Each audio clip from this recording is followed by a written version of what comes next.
자, 어떤 사람이요, 내가 잘못한 게 없는데 자기 분에 못 이겨가지고 소리를 지르고 야단이에요 나한테. 기분이 나쁘잖아요. 너 왜 그러냐, 내가 잘못한 것도 없는데. 한참 실랑이를 했는데 해결이 안 돼요. 집에 가서 가만히 앉아서 며칠이 지났어요. 며칠이 지나서 그 사람이 앞에 있지도 않은데 그 사람 생각만 하면 기분이 나빠요. 그 사람 생각만 하면 기분이 나빠요. 반대로 내가 아무 잘못이 없는데 저 사람이 자기 분에 못 이겨서 막 뭐라고 해요. 그러면 잘못이 없으니까 그런가 보다 하고 그냥 듣고 있어요. 듣고 있어. 그러니까 다음에 그 사람을 만나도 아무 생각이 안 일어나요.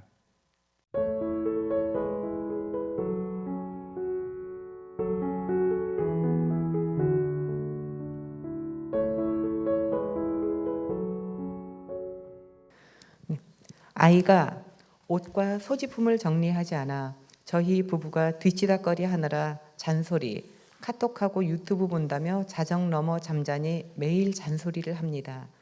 팽팽한 신경전이 있지만 결국 잘하겠다는 아이의 애교에 넘어갑니다. 아내는 집안일에 바쁘다며 불만을 토로하고 아이는 면역력 저하로 생긴 구내염으로 식사를 못하겠다고 불평합니다. 이런 일상이 반복되니 힘이 듭니다. 낮은 인연일수록 가까운 데서 생겨날 수 있다고 하는데 잘 안 돼서 답답합니다. 세상에 제일 답답한 게 말이죠, 내 마음대로 될 것 같은데 내 마음대로 안 되는 것 같이 답답한 게 없죠. 특히 아이들 문제 그렇지 않습니까? 근데 이제 내 마음이 그렇다 치고 내 아이가 이렇게 마음대로 안 되는 이유는 제가 생각을 해보니까 그렇게 마음이 부담스러운 것은 크게 두 가지 이유일 것 같습니다.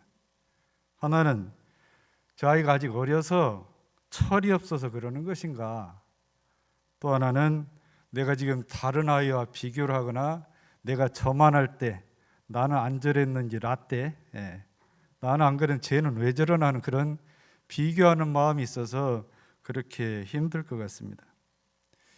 먼저 철이 없다면 철들 때까지 기다려야죠. 철들 때까지. 그렇지 않으면 이제 그때까지 좀 크도록 잘 도와줘야 될 것 같습니다. 근데 요즘 애들 수용품 어지럽히고 유튜브하고 카톡 한다고 12시 1시 지나면 거의 다 그러잖아요. 대체로 그렇습니다. 근데 아이가 이제 조금이라도 아빠 말을 좀 따를 수 있다고 한다면 이제 우리 공부로는 유문형 공부를 한번 해보면 어쩔까. 근데 그거를 아빠가 일방적으로 정하지 말고 아이에게 할 수 있을 만큼 지가 가능한 정도로 자기가 정해보도록 하고 유문형, 마음 챙기는 공부를 해보도록 하면 좋겠다. 아이는 또 그럴 수 있어요. 왜 나만 하라고 그럽니까? 아빠는 안 합니까? 그러면 아빠도 뭔가 하나 같이 유문형을 정하고 같이 공평하게 하면 아이가 차츰 나아질 거라는 생각이 듭니다. 그렇게 이제 스스로 책임감이 되고 뭔가 이게 바뀌게 되는구나 하는 경험을 하게 되면 그게 지금 변할 수가 있거든요. 그래서 그 실행 정도에 따라서 또 동기부여를 좀 해줘도 될 것 같아요. 아이가 원하는 게 있을 거 아니에요. 이걸 하면 뭘 좀 해주면 좋겠다랄지 이제 나름대로 그런 동기부여를 할 수 있는 거를 서로 약속을 아울러서 하면 좋을 것 같습니다. 그러면 이제 우리 아이를 다른 아이와 비교를 하거나 또 내가 저 나이 때 했던 걸 생각을 하면서 비교를 하면 그것이 또 고민, 갈등이 돼요. 어느 스님이 선문답을 하는데 이런 문답을 했대요. 결국 이 말씀 뭐냐면 비교하는 그 마음이 너희 번뇌를 일으키고 네 스스로 힘들게 하는 거다니 그 말씀을 깨우쳐 주려고 하신 건데, 스님께서 이 죽비를 하나 들고 여기 죽비가 하나 있다. 이 죽비를 손대지 말고 이 죽비를 크게도 하고 작게도 한번 해보거라 그랬어요. 손대지 말고, 손댈 수만 있으면 잡아 빼든지 자르든지 하겠죠. 여기 답을 못해요. 그러니까 스님이 이 옆에다 이보다 길이가 짧은 죽비를 다 갖다 댔대요. 이게 커졌죠. 이번에는 얘보다 훨씬 긴 죽비를 딱 갖다 대니까 얘가 작아졌어요. 예? 이건 그대로 있어요. 얘는 그대로 있는데 짠 불 갖다 대니까 커 보이고 긴 걸 갖다 대니까 짧아 보인다. 그 얘기. 비교라는 게 그런 거예요. 비교라는 게. 아이도 볼 때 다른 아이와 비교할 때 그런 마음으로 비교를 하는 거 아니냐, 그래서 힘들어하는 거 아니냐, 그런 생각을 아마 이 질문한 도바님 이건 아닐 거예요. 아이가 말을 안 들어서 그렇게 했죠. 이제 그런 면도 있을 수 있다 그 말이죠. 근데 이렇게 삐뚤어졌던 마음들도 이게 인연 따라서 고쳐지는 경우가 있어요. 저도 어릴 때 보면 좀 삐딱해가지고 말을 잘 안 들었는데 초등학교 때 저희 담임 선생님을 잘 만나가지고 집에서는 안 고쳐지던 게 선생님 만나서 고쳐지더라고요. 근데 그것도 인연이 있나 봐요. 아마 대체로 집에서는 막 내 새끼니까 먼저 혼내기잖아요. 근데 선생님은 이 얘기 다 들어주고 차분차분 얘기하니까 고쳐지더라고요. 제가 이제 젊은 시절에 대안학교 교사를 2년을 했거든요. 제가 정상적인 고등학교 졸업하고 대학 졸업하고 걔들을 보니까 이 세상에 이런 놈들도 있나 싶더라고요. 저희 학교 다닐 그런 애 하나도 없었거든요. 몸은 얼마나 건강한지 팔팔 날아요. 저것들 쳐다보니까 저것들 사람 되겠나 싶었는데 지금 보니까 사회생활 다 잘해요. 그때 걱정했는데 시간이 걸려서 그렇지. 그리고 엄마 아빠가 이 아이들의 그늘이 되어주고 있다라고 느끼면 시간이 좀 걸리겠지만 아이들도 분명히 변합니다. 아주 극단적인 상황이 아니면 그렇게 생각하시고 또 영 그래도 안 내키면 그래도 우리 아이 건강해서 좋다 생각하세요. 만약 아프다고 생각했어요. 불치병 걸려가지고 병원에 있으면 얼마나 머리 아프겠어요. 그래 생각하셔서 마음 좀 돌리시고 좀 기다리시고 그러면 잘 변하게 되어 있습니다. 자, 두 번째 또 질문 말씀해 주시죠. 원불교는 종교입니까? 철학입니까? 질문이 좀 돌발적이라고 생각하세요? 네, 그런 생각 충분히 할 수 있습니다. 아마 제 생각에 이 질문하신 분은 그런 마음이지 않을까 싶어요.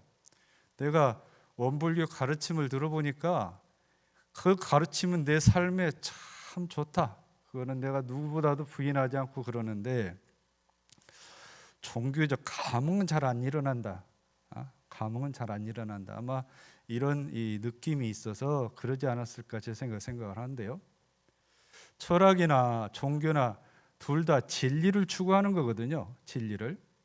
그런데 우리가 사람의 세 가지 심적 요소를 지성, 감정, 의지 해서 지정의라고 그러잖아요. 지정이. 이 지정의 중에서 감성적인 부분이 많이 차지하는 청소년 세대 때 기독교 문화나 그런 문화를 일찍 접하신 분들은 대체적으로 종교의 간음의 기준은 기도나 기도의 감흥이 있거나 또는 우리를 시각적으로나 청각적으로 울림을 줄 수 있는 뭐 성가랄지 미술이랄지 이런 문화적인 요소가 내가 앉아있는 그 자리에 있어야 어떤 감흥이 일어난다 아니 그런 생각을 할 수가 있을 것 같습니다. 그 생각을 볼 때 이게 종교인지 철학인지 하는 생각을 할 수 있을 텐데 근데 이 지정의 중에서 이성이 내 생각의 많은 부분을 지배하게 될 때쯤은 무슨 생각이 들냐면 이 나에게 오는 죄복이 누가 주는 거냐 하는 생각을 하게 되잖아요. 그쯤에는 이제 새로운 생각을 하게 되죠. 그래서 이런 생각을 해봤어요. 우리 많이 익히 알고 있는 일체유심조 있죠. 일체유심조를 그 마음심자 대신에 신신자를 넣어가지고 일체유신조하면 어떻겠어요? 일체가 다 신이 만든 거냐 일체가 다 내 마음이 만든 거냐 그 차이거든요. 이 두 생각에 대해서 간음을 두고 연마를 해보면 생각이 되지 않을까 생각이 됩니다. 대체로 이제 종교와 철학의 구분은 절대적인 존재가 있느냐 없느냐 그거거든요. 종교는 절대적인 존재가 있죠. 이름은 각기 다 다르지만 그걸 이제 진리라고 통칭을 하는데 그 절대적인 존재의 이름을 각기 다 다르게 부르잖아요. 근데 이제 과학적인 생각을 하시고 있으신 분들은 그건 너무 비과학적이다 이렇게 얘기를 하는데 실은 그 절대적인 존재가 우리가 사는 삶을 충분히 설명해낼 수 있는 게 되는 거죠. 우리가 사는 삶을 막힘없이 충분히 설명할 수 있다 그 말이죠. 철학 박사 박종홍 교수님이 대종사님 개송을 보고 감탄을 했대요. 개송을 보고 철학 박사가, 그러니까 그거를 함께 학술위에 참석했던 제자가 정산종사께 보고를 드리니까 무슨 말씀을 하시냐면, 그분은 철학자이니까 개송을 보고 감탄하는데 윤리학자는 사은을 보고 감탄할 것이고 사회학자는 사요를 보고 감탄을 할 것이고 종교 수행인은 사막 8조를 보고 감탄할 것이다 그러셨대요. 각기 전문한 다른 입장이 있지만 원불교 종교 가르침이 그렇게 감탄할 이 요소가 크다 하는 말씀인데, 결국에는 이 가르침의 삶이 나의 삶을 행복하게 하느냐, 나의 삶을 지혜롭게 하느냐, 그 생각을 분명히 갖는다면 그 종교에 대한 생각 기준도 좀 달라지지 않을까, 그런 생각을 해보게 됩니다. 다음 질문이요. 천도 법문 중에 성품이라 함은 허공의 달과 같이 참 달은 허공에 홀로 있건만은 그 그림자 달은 일천강에 비치는 것과 같이에서 허공에 있는 참 달은 항상 갖추어 있는 성품이고 일천강에 비치는 달은 상황에 따라 작용하는 성품이라는 뜻으로 해석할 수 있나요? 수심결에 성품이 어디 있는지 묻자 작용하는 데 있다라고 답한 그 성품 자리가 일천강에 비치는 달과 같은 맥락일까요? 네, 우리 이제 전도 법문, 전도제 참석하시면서 많이 들으시고 도반님들 중에는 이거를 외우시는 분도 계세요. 외우시는 분도 당신 이름을 넣어가지고 누구야 듣거라면서 외우시는 분도 계시더라고요. 그건 아주 좋죠. 왜냐하면 이 천도가, 그러니까 사람이 이 한 생을 마치고 죽어서 다음 생에 인연차자 가는 그 능력을 얻는 것이, 스스로 자기 능력이 있어서 가는 분은 자기 천도라고 하고, 스스로 할 수 없어서 이 법의 진리의 힘을 빌려서 가는 것은 타인 천도, 타력 천도, 그렇게 얘기를 하거든요. 근데 이제 평시에 이것을 자꾸 대주를 하면 마음이 청정해지고 생사에 대한 해탈의 마음이 생기고, 그래서 그런 마음을, 그런 힘을 얻는데 도움이 많이 됩니다. 이제 거기까지는 못하더라도 오늘 이 말씀이 아주 중요한 질문인데 한번 새겨볼 필요가 있을 것 같습니다. 성품이라고 하는 것은, 우리 안에 있는 그 본래 성품이라고 하는 것은 허공의 달과 같이 참달이단 말이에요. 참달이, 달은 하나잖아요. 참달인데 홀로 있어요, 허공에. 근데 그 그림자달은 일천강에 비친단 말이에요. 달은 하나인데 모든 강마다 가면 그 달이 다 비치잖아요. 비치는 것과 같이 그 참달은 성품이고, 그 비치는 달은 그 상황, 환경에 따라서 보여지는 그런 것입니까 하는 질문이잖아요. 수심결에도 성품이 뭡니까 질문하니까 네가 작용하는 바가 그거다 이렇게 답을 하잖아요. 근데 이 질문을 하기 이전에 그 뒤에 연장되어 있는 그 법문을 아울러서 봐야 이해가 더 쉽습니다. 그 뒤 법문을 보면 이 우주와 만물도 또한 그 근본은 본래 청정한 성품짜리로, 이제 없는 이야기를 합니다. 없는 이야기를, 한 이름도 없고, 어떤 이름을 딱히 정해서 할 것도 없고, 한 형상도 없고, 형상이라는 건 기간 안에 있는 건 흩어짐 없는 거잖아요. 예. 가고는 거래도 없고, 죽고 나는 생사도 없고, 부처와 중생도 없고, 부처 중생 차별이 없다 그거죠. 허무와 정멸도 없고, 없다 하는 말 또한 없는 것이, 지금 없다 했는데 그 없다라고 하는 그 말로 되어 있는, 그 형상으로 되어 있는 그 인식 자체도 없는 거다 그죠. 유도 아니요 무도 아닌 그것이나, 이제 없어요. 없는데 거기에서 생기는데, 여기까지는 저 허공에 있는 달을 얘기하는 거예요. 허공에 있는 달을. 그 다음에 그 중에서 그 있는 것이 무의와 자동적으로 생겨나, 억지로 인위적으로 한 것이 아니고 자동적으로 생겨나서 이제는 변하는 얘기가 나요. 변하는 얘기. 이거는 이론상 진리에서도 그러잖아요. 없고 없음이다 공적 영지의 광명을 따라 대소유무의 분별이 나타나서, 우리나 똑같은 말씀입니다. 그런 이제 변하는 얘기가 나오는데, 우주는 성주기공으로, 만물은 생로병사로 변하고 1월은 왕래하에서 주야를 변화시키는 것과 같이 사람이 육신나고 죽는 것도 그것이 변화되는 것이지 그것이 나는 생사는 아니다, 그 말씀이거든요. 이게. 자, 그럼 이제 이 길게 말씀드렸는데 가장 쉽게 이해되는 본문이 뭐냐면 성리품 2장에 사람의 성품이 정한즉, 성품에 대한 분별이 끊어진 상태에서 생각을 한즉 선도 없고 악도 없으며 성품이 동한즉, 분별이 있는 자리죠.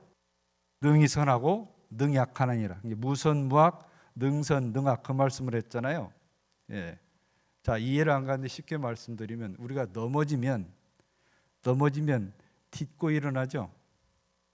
그냥 일어나나요? 넘어지면 그냥 뻘떡 일어나요. 뻘떡 일어나는 거 아무것도 노보트나 일어나지. 넘어지면 딛고 일어나요. 딛고 일어나. 그 말씀 뭐냐면 딛고 일어난 그 성품이 있기 때문에 그 딛고 일어난 마음이 있단 말이죠. 딛고 일어난 마음이. 이해를 돕기 위해서 이제 예를 들어 설명을 드리는 거예요. 그 바탕이 누구에게나 그 딛고 일어날 바탕이 다 있다 그래요. 딛고 일어날 바탕이. 예. 자, 그러면 저 허공에 달이 하나 떴어요. 달이 하나 뜨면 그 달이 강에도 비치고 바다에도 비치고 내에도 비치고 마당에 떠는 대야에도 비치고, 그러면 그런 맑은 물에만 비치나요? 구정물에도 비쳐요. 구정물에도 비쳐요. 자, 그러면 깨끗한 물이든 구정물이든 그거는 눈에 보이게 비치는데, 자, 우리 눈에 안 보이는데 이 마당에는 없습니까? 마당에는 안 비친 거예요? 내 눈에 안 보인다고 안 비친 거예요? 거기도 비쳐요. 내 눈에 안 보이니까 없다고 그러는 게 없다고. 달은 하나인데 그 각기 다른 상황이 지금 비춰지는 거잖아요. 결국은 이걸 좀 확대해서 해석을 하면 우리가 살아가는 모습이 다양해요. 지금 태어나서 지금까지 살아오는데 행복하기도 하고 안 좋기도 하고 기쁘기도 하고 슬프기도 하고 여러 경우, 또 어릴 때도 있었고 지금 세월이 지난 경우도 있었잖아요. 지났지만 그 각기 다른 모습의 그 비춰지는 그림자 거울 다 다르지만 그거는 원래 그 변하는 것에 나타나는 것이지 하나는 똑같다고요. 하나는 똑같다. 예? 참달은 같다고요. 예? 변하는 것이 있지 그 변하는 모습에 비춰지지만 그 원래 참달은 하나로서 똑같이 있다. 숱하게 변해도 있다, 그 말이에요. 있다, 그 말이에요. 그 정산종사께서 법문하셨어요. 우리의 성품은 원래 청정하지만, 예? 아까 무선무악그래요. 원래 선할 것도 없고 악할 것도 없지만 경계를 당해서 그 성품에서 순하게 바라면, 순리적으로 바라면 선이 되는 것이고 거슬려서 바라면 그게 악이 되는 거다. 그랬어요. 악이 되는 거다. 원래는 청정해서, 원래는 거기에 본래 그 자리에는 선이라고 할 것도 악이라고 할 것 없는데 이것이 순한 쪽으로 바라면 선이 되고 악한 쪽으로 바라면 악이 된다고요. 아까 예를 들어서 거랑 똑같아요. 이것이 맑은 물에 비친 거하고 구정물에 비친 거하고 차이잖아요. 내가 지금 맑은 물의 상태에서 그 달이 비친 때도 본래 성품은 있는 거고 내가 구정물인 상태에서 그 달이 비칠 때도 본래 달은 있는 거예요. 네? 그러니까 우리가 생각할 때 저 천하의 악독한 사람이라고 얘기를 하는데 그 사람 안에도 원래 성품이 있다고 말이죠. 이 선한 사람도 있고. 네? 그럼 천하의 악독한 사람이 몇 생을 두고 계속 악독하나요? 그건 아니잖아요. 그건 아니에요. 그 변하는 모습이 있는 것이지 그 본래 그 자리에는 그 변하는 것이 분별을 할 수 없는 그 본래 마음, 즉 저 하늘에 떠 있는 참달이라는 게 항상 있다, 그 말이에요. 있다. 그렇게 이해를 하시면 되겠습니다. 다음 질문이요. 명상과 좌선은 다릅니까? 이제 선에 대한 질문이 4개가 나오는데 첫 번째 질문은 명상과 선은 다릅니까? 명상과 선은, 이 명상할 때 이 명상이 한자 명자가 깊숙할 명, 그윽할 명 그럽니다. 깊숙하다, 그윽하다. 상은 생각상이잖아요. 깊숙하게 생각하고 그윽하게 생각한다는 얘기인데 원래 이제 이 선이 먼저 출발했지만 이 명상이 보편화되면서 그 선을 명상의 범주에 넣어서 얘기를 해요. 범주에 넣어서. 그러니까 이제 선을 영어로 하면 일본 사람들이 일본 스즈키 선사가 미국에 가서 이 선을 전파를 하면서 그분이 일본 발음으로 선을 젠이라고 써요. 젠. 그래서 선명상을 선을 일러서 이 젠 메디테이션 이렇게 젠 메디테이션 명상이 메디테이션이거든요. 선은 깨달음을 추구를 하죠. 선은 깨달음을. 그래서 대승불교나 티베트 불교나 저 남방 불교나 그 깨달음을 얻을 수 있는 방법이 다르긴 하지만 각기 다 그 수양의 방법이 다 있습니다. 근데 이것이 이런 선이 명상의 범주로 불리게 된 것은 서양 사람들이 서양 학자들 중에서 그 수행자들이 있는데 자기가 수행한 그 경험을 대중화해서 일반화시키는 과정에서 이것을 정신적으로 아픈 사람들에게 적용을 해보니까 이게 나아요. 원래 이제 그걸 도입을 한 마인드풀니스라고 해서 마음 집중 훈련하거든요. 그걸 해보니까 낫거든요. 그래서 그거를 의료기구나 의료적인 방편이나 학교나 여러 부문에서 이제 확장해서 사용을 하게 되죠.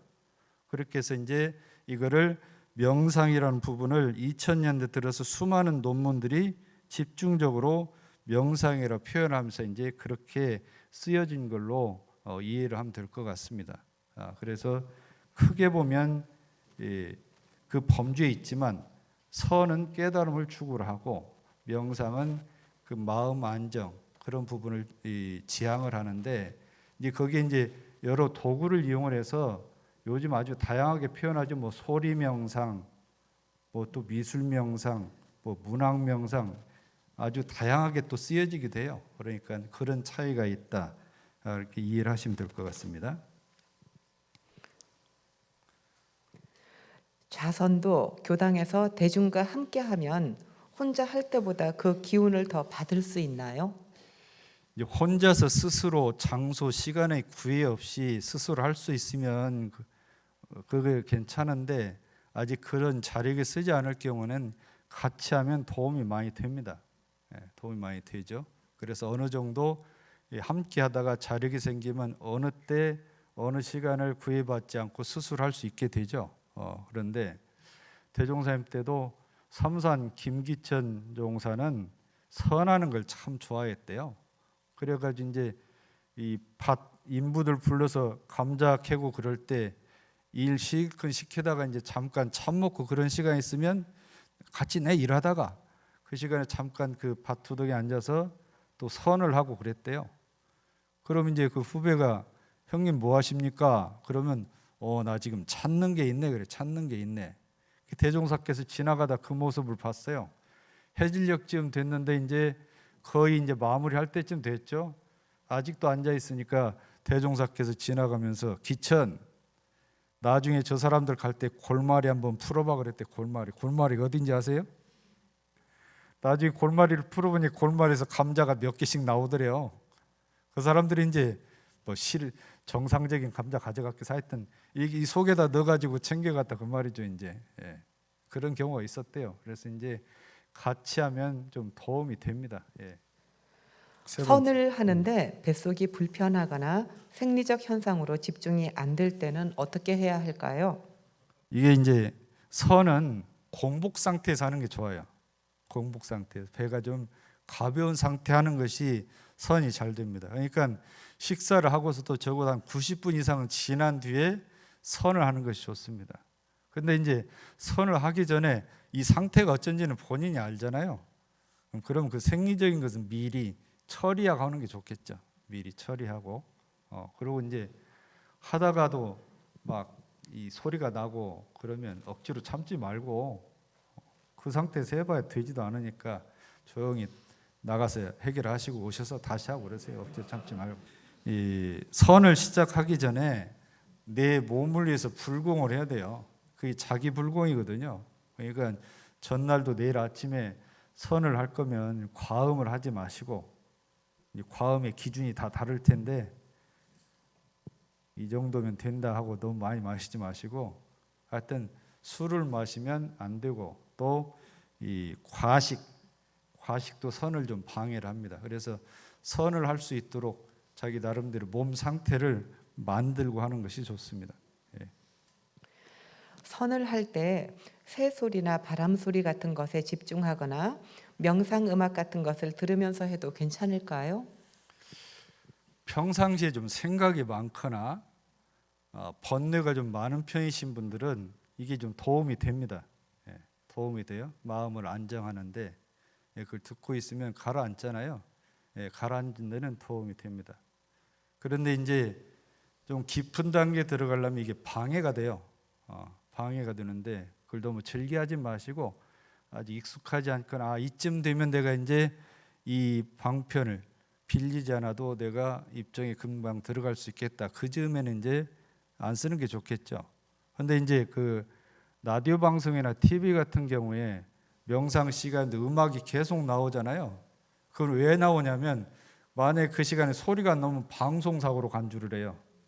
방송사고가 몇 회 이상 되면 그 다음에 그 방송국 평가받을 때 제재를 받습니다. 그래서 아니 라디오 TV에서 나오던데 왜 그러나 하실 텐데, 그건 그래서 그런 거예요. 예, 그래서 그런 거니까 그렇게 기준을 잡고 하시면 될 것 같습니다.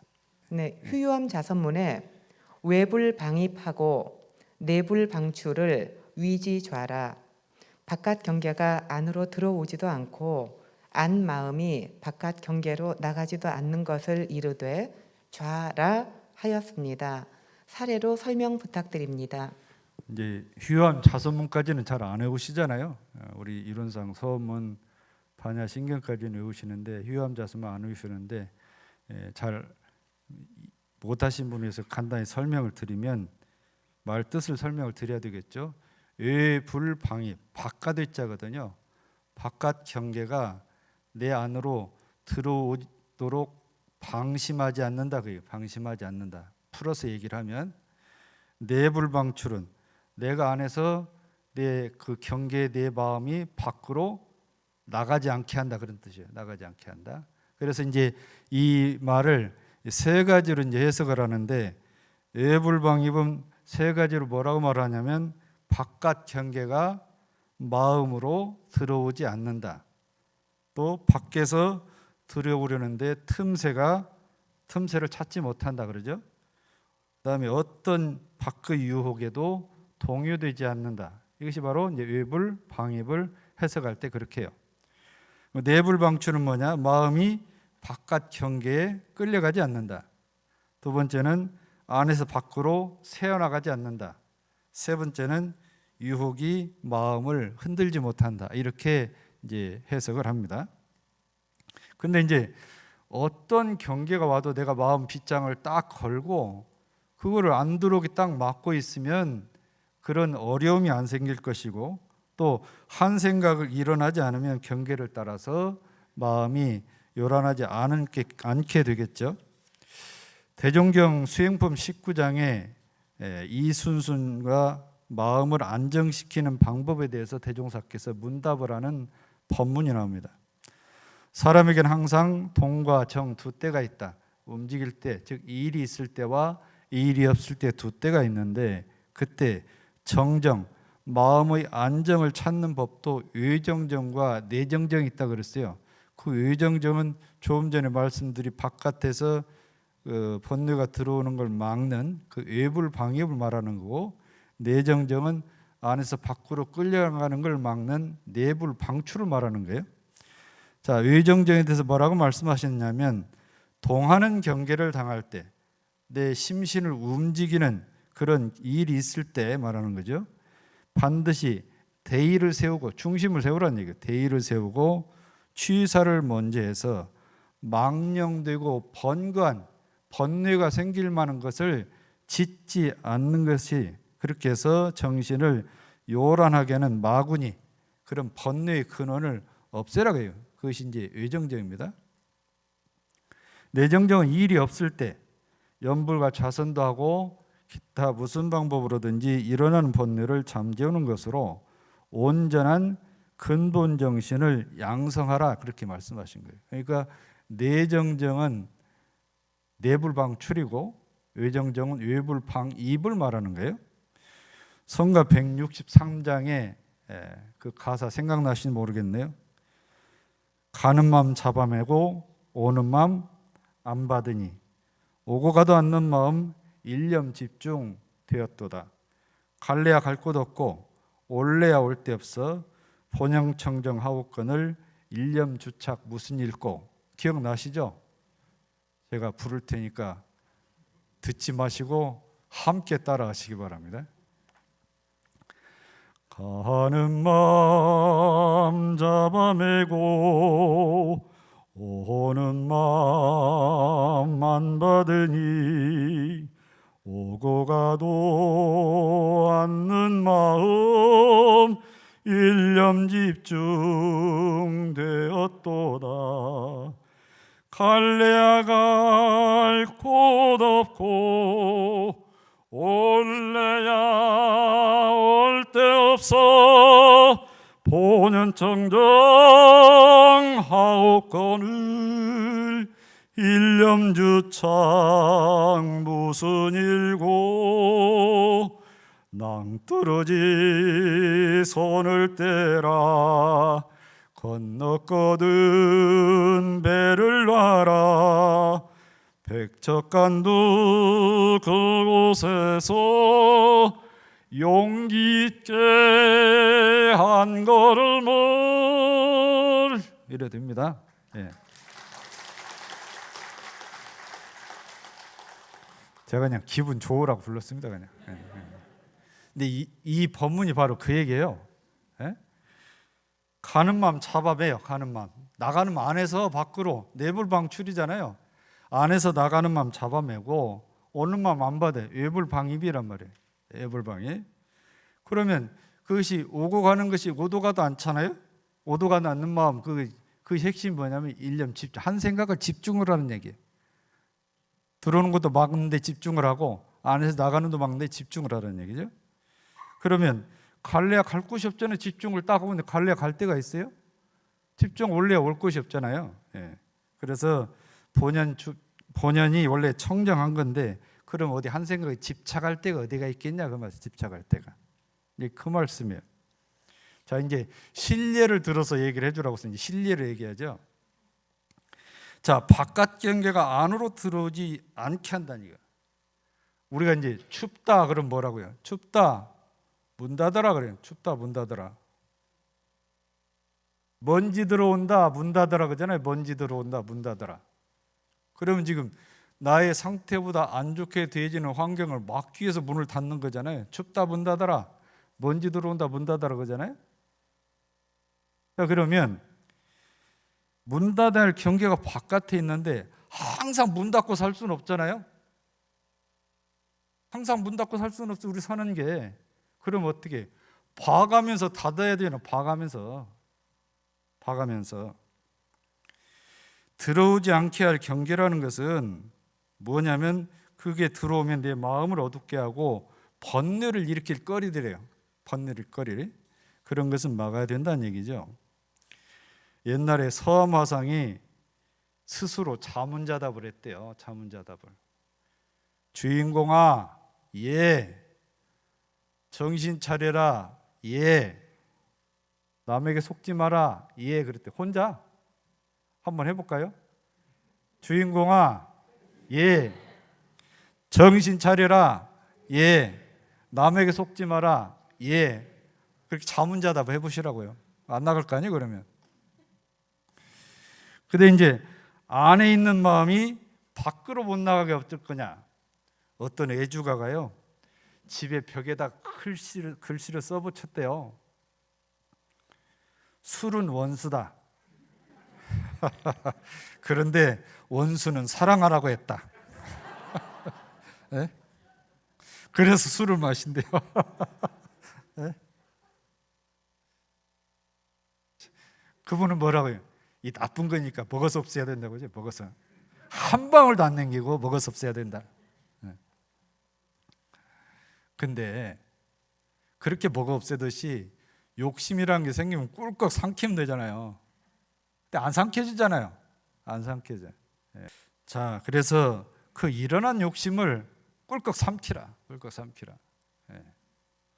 자, 어떤 사람이요, 내가 잘못한 게 없는데 자기 분에 못 이겨가지고 소리를 지르고 야단이에요, 나한테. 기분이 나쁘잖아요. 너 왜 그러냐? 내가 잘못한 것도 없는데. 한참 신랑을 했는데 해결이 안 돼요. 집에 가서 가만히 앉아서 며칠이 지났어요. 며칠이 지나서 그 사람이 앞에 있지도 않은데 그 사람 생각만 하면 기분이 나빠요. 그 사람 생각만 하면 기분이 나빠요. 반대로 내가 아무 잘못이 없는데 저 사람이 자기 분에 못 이겨서 막 뭐라고 해요. 그러면 잘못이 없으니까 그런가 보다 하고 그냥 듣고 있어요. 듣고 있어. 그러니까 다음에 그 사람을 만나도 아무 생각이 안 일어나요. 이를테면 그런 거 예를 들어서 하면, 안에 있는 마음이 밖으로 안 나가는 게 그런 거다. 신뢰를 들어서 하라고 했으니까 한 겁니다. 더 할 말이 없네. 질문 여기까지밖에 없어서 이상 마치겠습니다. 감사합니다.